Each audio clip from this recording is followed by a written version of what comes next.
지난 28일부터 시작됐던 기록적인 국지성 폭우가 오늘 그쳤지만 피해는 컸습니다. 400mm가 넘는 물폭탄이 쏟아지면서 주택 33채가 침수됐고 농작물 124헥타르가 침수나 쓰러진 피해를 입었습니다. 춘천 시내버스가 오늘 4차 파업에 들어갔습니다. 반복되는 시내버스 문제를 해결하기 위해 시민들이 협동조합을 설립해 대응하겠다고 나섰습니다. 함승희 전 강원랜드 사장의 모분별한 법인카드 사용 내역이 여론의 비난을 사고 있는 가운데 강원랜드 노동조합이 함 전 사장을 검찰에 고발했습니다. 강원도 소속 기간제 노동자에게 적용되는 내년 생활임금 시급이 올해보다 443원이 증가한 9,011원으로 결정됐습니다.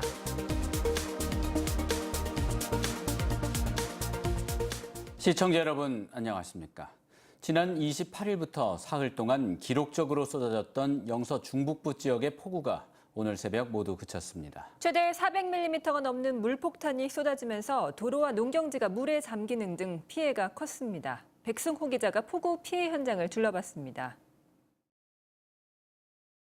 불어난 강물에 차량 2대가 침수됐던 강촌 강변도로. 도로 가드레일에 나뭇가지와 갈대 등이 빼곡히 걸려 있습니다.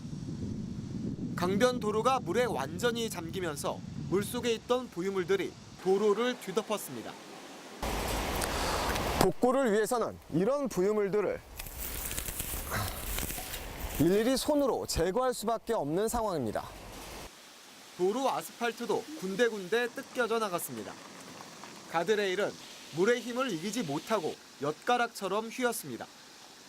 너무 황당하죠. 이렇게 너무 비가 많이 오니까 피해 상황 직접 보시니까 좀 놀랬죠. 이렇게까지 많이 여기까지 찰 줄은 생각도 못했어요. 다리 공사를 위해 임시로 만들었던 도로가 물에 쓸려 무너졌습니다. 복구를 해야 하지만 아직도 물살이 거세 손도 못 대고 있습니다. 차량 통행은 완전히 막혔고 완전 복구까지는 상당한 시간이 걸릴 전망입니다. 수위가 저희가 작업할 수 있는 수위까지 내려가야 되는데 그거는 확실하게 아직 며칠 정도 더 있어 봐야 될 것 같습니다. 강원도는 이번 폭우로 15세대 29명의 이재민이 발생했고 주택 33채가 침수됐다고 밝혔습니다. 또 수확을 앞둔 벼 등 농작물 124헥타르가 침수나 쓰러진 피해를 입었습니다.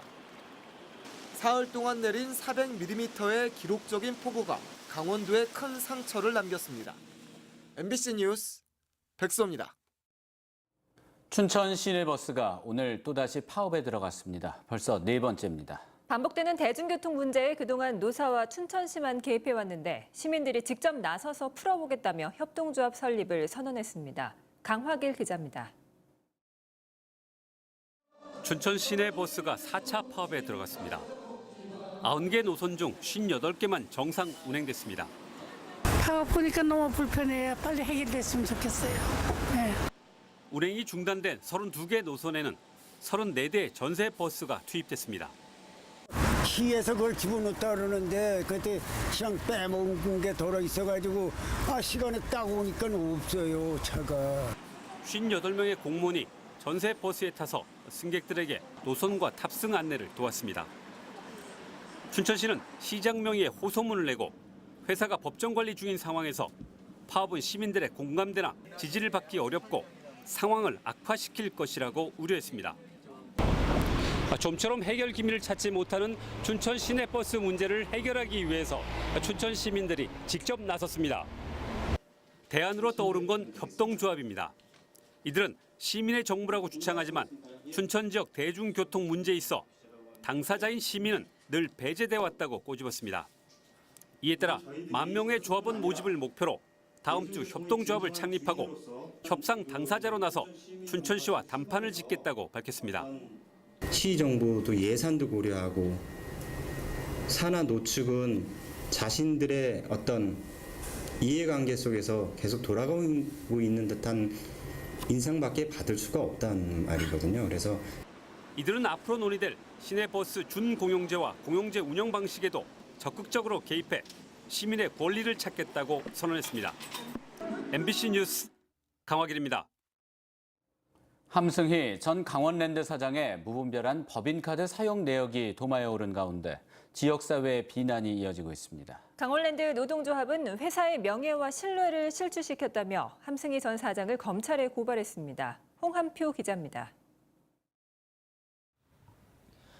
강원랜드 노동조합이 법인카드 부정 사용 등의 의혹을 받는 함승희 전 강원랜드 사장을 서울중앙지검에 고발했습니다. 노조는 함 전 사장의 비리를 명명백백히 밝혀 노동자의 고통을 전가하는 경영진이 생기지 않도록 경종을 울려야 한다고 주장했습니다.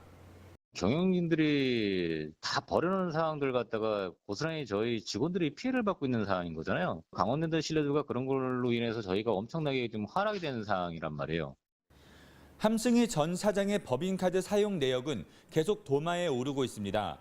서울시 서초구에서 법인카드 사용 내역이 300건 넘게 나온 가운데 함 사장이 설립한 포럼 올해에 30대 여성 사무국장이 사는 집 근처라는 사실이 파악됐습니다. 함 전 사장이 소지하고 다니면서 쓴 법인카드 2장이 비슷한 시간에 다른 장소에서 결제된 내역 등이 확인돼 제3자가 썼다는 의혹도 제기되고 있습니다.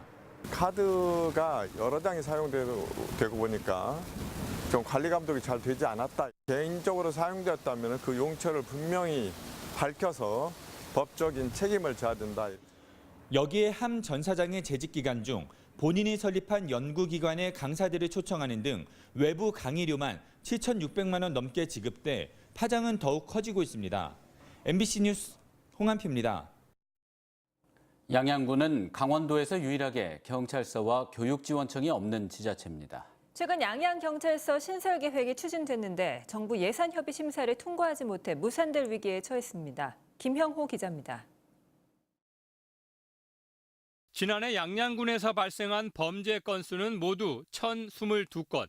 인구와 면적이 비슷한 화천군, 양구군과 비교해 5대 범죄 발생 건수는 2~3배, 112 신고 건수도 2배나 많았습니다. 양양 군 지역은 현재 속초 경찰서 산하의 1개 지구대와 4개 파출소 체제로 기본적인 치안이 유지되고 있습니다. 지난해 고속도로 개통으로 치안과 교통질서 수요가 더 늘어나면서 양양경찰서 신설 요구도 힘을 얻고 있습니다. 양양경찰서 신설은 10년 전 강원도 시군의회의장협의회에서 경찰청에 정식 건의됐고 올해는 행정안전부의 경찰 증원 심사까지 통과했습니다.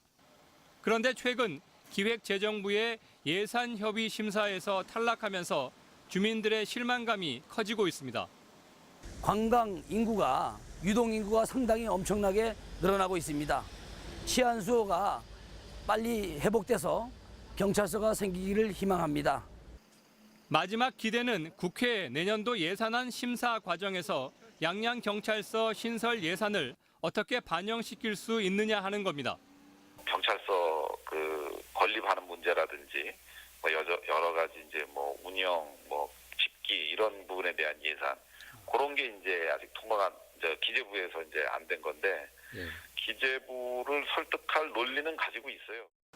양양 군민들의 오랜 수건인 경찰서 신설안의 불씨가 살아날 수 있을지 관심이 모아지고 있습니다. MBC 뉴스 김영호입니다. 지역 일자리 창출을 주제로 한 민선 7기 첫 시도지사 간담회가 오늘 오전 청와대에서 열렸습니다. 이 자리에서 최문순 강원도지사는 전국 최초로 시행된 강원도형 사회보험료 지원과 일자리 공제조합 사업 등을 발표하며 강원도 일자리 창출 현황을 설명했습니다. 청와대와 시도는 통일경제특구 조성 등 남북 교류 협력 사업이 지역 일자리 창출에 기여하도록 상호 협력하는 것은 물론 사회 간접 자본 사업을 적극적으로 추진한다는 내용의 일자리 선언을 발표했습니다. 춘천 레고랜드 코리아의 개발 사업자 선정을 위한 설명회가 열립니다. 레고랜드 시행사인 LL개발은 내일 오후 강원도 의회 세미나실에서 개발 사업자 선정 설명회를 열고 참석자들과 중도 부지를 현장 방문할 계획입니다. 이번에 공모하는 하중도 부지 개발 규모는 25만 4천 제곱미터로 하중도 관광지 기본 취지에 위배되지 않는 한 개발 계획에 특별한 제한을 두지 않습니다.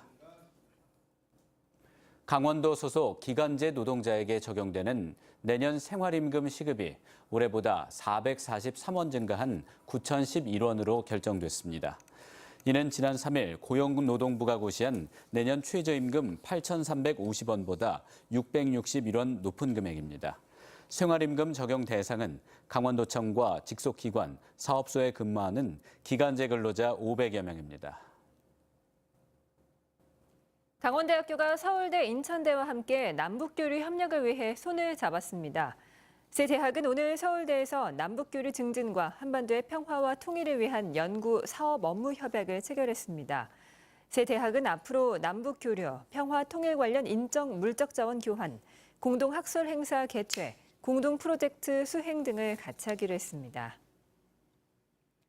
철원에서 60대 할머니가 장대비 속에 집을 나섰다가 실종됐습니다.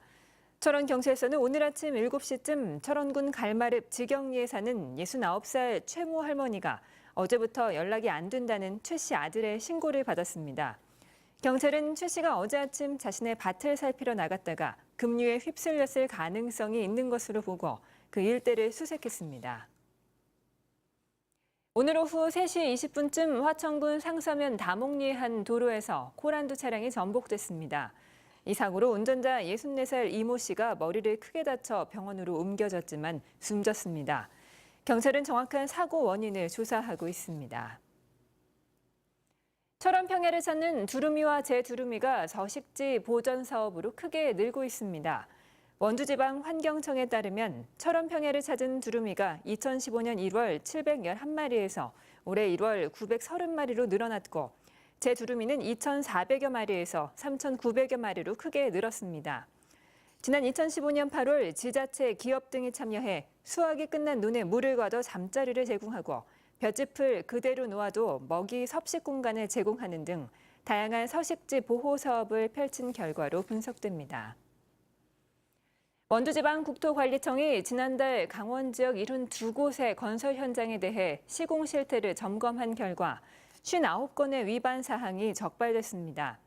시공관리 미흡이 30건, 품질 안전관리 미흡 13건 등이 적발됐고 강원도 LH 등 주요 발주자가 관행적으로 품질 안전관리비를 공사비에 반영하지 않은 16건에 대해서는 2천만 원의 과태료를 부과할 예정입니다. 국토청은 건설 현장 안전과 관련된 의무 위반이 적발되면 형사 고발 조치를 실시하는 등 강력히 처분할 방침입니다. 춘천지검 원주지청은 원주지역 모 건축사무소 대표 48살 권모 씨를 특정범죄 가중처벌법상 알선수재 혐의로 구속했습니다. 검찰에 따르면 권 씨는 원주시가 진행하는 중앙근린공원 조성사업과 관련한 계약을 맺도록 도와주겠다며 지난 2016년 지역종합건설사 감사 김모 씨로부터 현금 2억 원가량을 받은 혐의를 받고 있습니다. 검찰은 권 씨에게 돈을 건넨 김 씨도 회사 돈을 횡령하고 투자 명목으로 다른 피해자에게 돈을 받아 챙긴 혐의로 함께 구속했습니다. 강원도교육청은 2019년도 지방공무원 공개경쟁 임용시험 문제 출제를 전국 시도교육청과 함께 인사혁신처에 위탁한다고 밝혔습니다. 그동안 지방공무원 공개경쟁 임용시험 문제 출제는 2013년도부터 2018년도까지 한국교육과정평가원에서 주관해왔습니다. 이에 따라 문제 공개 과목이 15과목에서 23과목으로 대폭 증가해 수험생의 알 권리가 충족되고 예산 절감 효과가 있을 것으로 기대됩니다. 이상으로 뉴스데스크 강원을 마칩니다. 시청해주신 여러분 고맙습니다.